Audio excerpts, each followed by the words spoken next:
Okay, सो अभी किसी ने क्वेश्चन पूछा है और डिटेल में पूछा है, बट मैं आपको शॉर्ट में पढ़ के दिखा दे रहा हूँ। बेसिकली ये मॉर्निंग में जिम जाते रहते थे और सुबह का वर्कआउट मिस हो गया, सोते रह गए, और जो उनका प्री वर्कआउट मील था वो भी छूट गया। ओके, देखिए इस क्वेश्चन का रिप्लाई मैं इसीलिए डिटेल में करूंगा बिकॉज ये बहुत से जो जिम बिगनर्स होते हैं उनके माइंड में रहता है कि ऐसी सिचुएशन में हमें करना क्या चाहिए।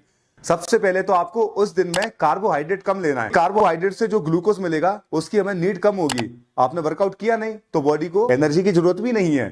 दूसरी बात, यहां पर बहुत से लोग गलती क्या करते हैं कि सुबह ना जिम जाकर शाम को चले जाते हैं। नहीं, आपको ऐसा बिल्कुल भी नहीं करना है बिकॉज आपकी सुबह की वर्कआउट करने की एडिक्शन है। अगर आप शाम को करने जाओगे और फिर उसके बाद सुबह जाओगे तो कहीं ना कहीं रिकवरी का इश्यू पड़ सकता है। अब यहां पर बहुत से लोग ये बोलेंगे कि भैया एक दिन में क्या फर्क पड़ेगा।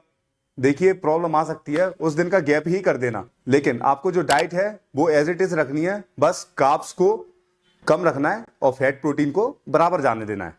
और हाँ, एक और कंडीशन हो सकती है कि कल जैसे कि मान के चलिए रेस्ट है, संडे पड़ता है, बेसिकली संडे की छुट्टी रखते हैं, 7 दिन खुले, ऐसी जिम बहुत कम है। सो इसीलिए अगर कल की छुट्टी है तो आप शाम को जिम जा सकते हो, क्योंकि अगर नहीं गए तो आज का तो गैप हो गया, साथ में कल का भी गैप होगा। सो इस तरीके से आप डिसीजन ले सकते हो।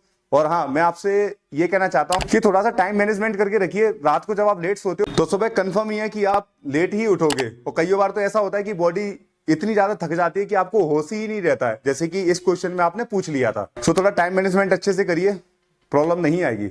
आई होप आपको अच्छे से समझ में आया होगा मैं क्या बताना चाहता हूं आपको A to Z। बाय।